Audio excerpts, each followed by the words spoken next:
शिवपुराण अध्याय 5। अगर आप हमारे ज्ञान चैनल पर नए हैं तो प्लीज सब्सक्राइब करें। धन्यवाद। मेना को प्रत्यक्ष दर्शन देकर शिवादेवी का उन्हें अभीष्ट वरदान से संतुष्ट करना तथा मेना से मैनाक का जन्म।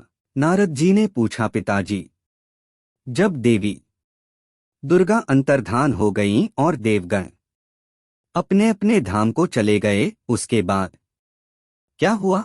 ब्रह्मा जी ने कहा, मेरे पुत्रों में श्रेष्ठ विप्रवर नारद जब विष्णु आदि देव समुदाय हिमालय और मेना को देवी की आराधना का उपदेश दे चले गए, तब गिरिराज हिमाचल और मेना दोनों दंपति ने बड़ी भारी तपस्या आरंभ की। वे दिनरात शंभु और शिवा का चिंतन करते हुए भक्तियुक्त चित्त से नित्य उनकी समयक रीति से आराधना करने लगे।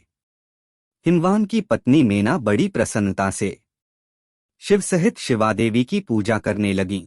वे उन्हीं के संतोष के लिए सदा ब्राह्मणों को दान देती रहती थीं। मन में संतान की कामना ले मेना चैत्र मास के आरंभ से लेकर 27 वर्षा तक प्रतिदिन तत्परतापूर्वक शिवा देवी की पूजा और आराधना में लगी रहीं। वे अष्टमी को उपवास करके नवमी को लड्डू, बलिसामग्री, पीठी, खीर और गंधपुष्प आदि देवी को भेंट करती थीं। गंगा के किनारे औषधिप्रस्थ में उमा की मिट्टी की मूर्ति बनाकर नाना प्रकार की वस्तुएं समर्पित करके उसकी पूजा करती थीं। मेना देवी कभी निराहार रहती, कभी व्रत के नियमों का पालन करती, कभी जल पीकर रहती और कभी हवा पीकर ही रह जाती थीं। विशुद्ध तेज से दमकती हुई दीप्तिमती मेना ने प्रेमपूर्वक शिवा में चित्त लगाए 27 वर्ष व्यतीत कर दिए। 27 वर्ष पूरे होने पर जगन्मयी शंकर कामिनी जगदम्बा उमा अत्यंत प्रसन्न हुई। मेना की उत्तम भक्ति से संतुष्ट हो वे परमेश्वरी देवी उन पर अनुग्रह करने के लिए उनके सामने प्रकट हुई। तेजोमंडल के बीच में विराजमान तथा दिव्य अवयवों से संयुक्त उमा देवी प्रत्यक्ष दर्शन दे मेना से हंसती हुई बोली। देवी ने कहा, गिरिराज हिमालय की रानी महासाध्वी मेना, मैं तुम्हारी तपस्या से बहुत प्रसन्न हूँ। तुम्हारे मन में जो अभिलाषा हो उसे कहो।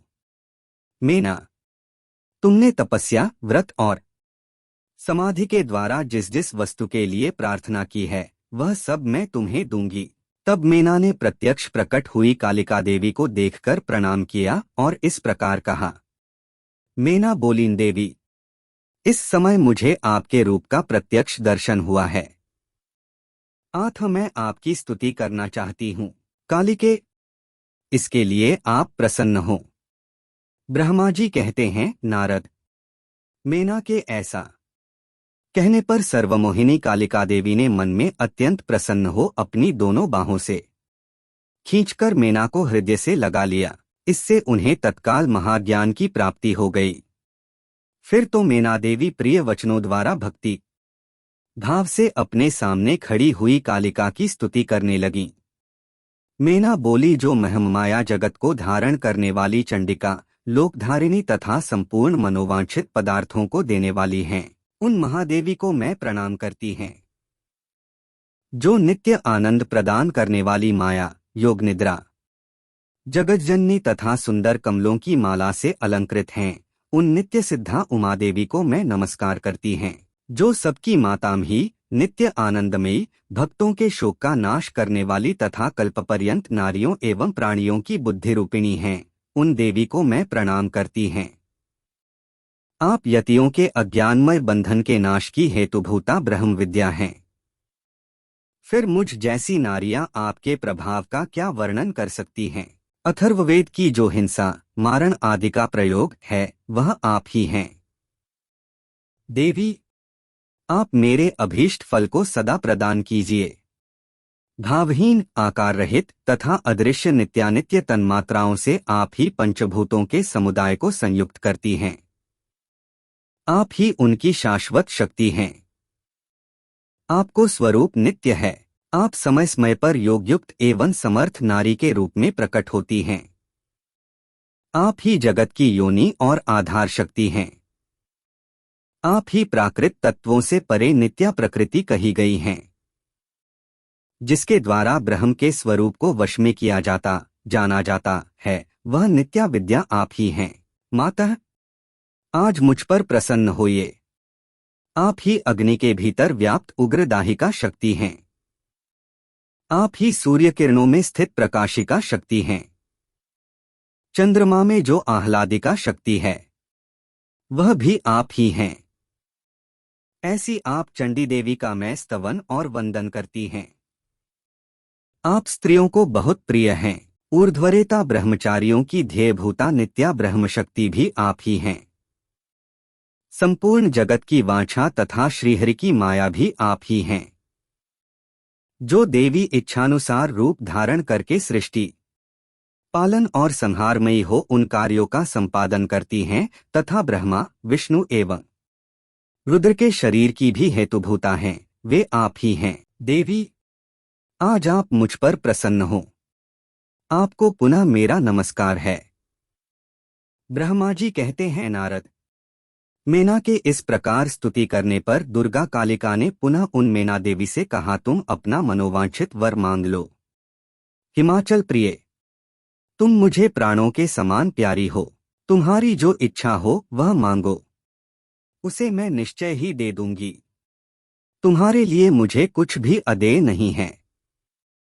महेश्वरी उमा का यह अमृत के समान मधुर वचन सुनकर हिमगिरी कामिनी मेना बहुत संतुष्ट हुई और इस प्रकार बोली, शिवे, आपकी जय है, जय हो। उत्कृष्ट ज्ञान वाली महेश्वरी, जगदम्बिके, यदि मैं वर पाने के योग्य हैं तो फिर आपसे श्रेष्ठ वर मांगती हूँ। जगदम्बे, पहले तो मुझे 100 पुत्र हों, उन सबकी बड़ी आयु हो, वे बल पराक्रम से युक्त तथा रिद्धि सिद्धि से संपन्न हो। उन पुत्रों के पश्चात मेरे एक पुत्री हो, जो स्वरूप और गुणों से सुशोभित होने वाली हो, वह दोनों कुलों को आनंद देने वाली तथा तीनों लोकों में पूजित से। जगदम्बिके, शिवे, आप ही देवताओं का कार्य सिद्ध करने के लिए मेरी पुत्री तथा रुद्रदेव की पत्नी होइए और तदनुसार लीला कीजिए।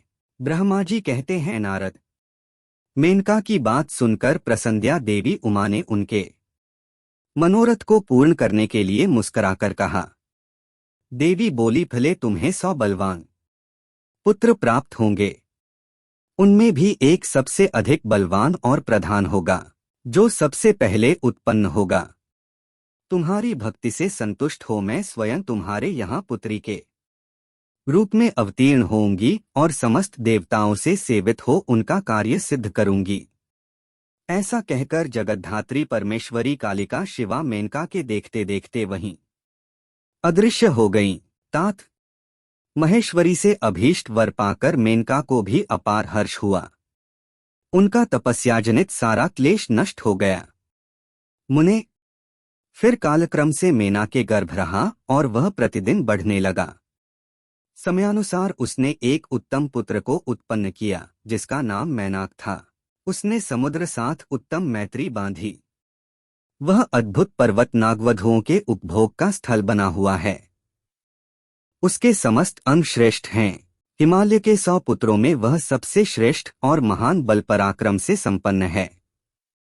अपने से या अपने बाद प्रकट हुए समस्त पर्वतों में एकमात्र मैनाक ही पर्वतराज के पद पर प्रतिष्ठित है।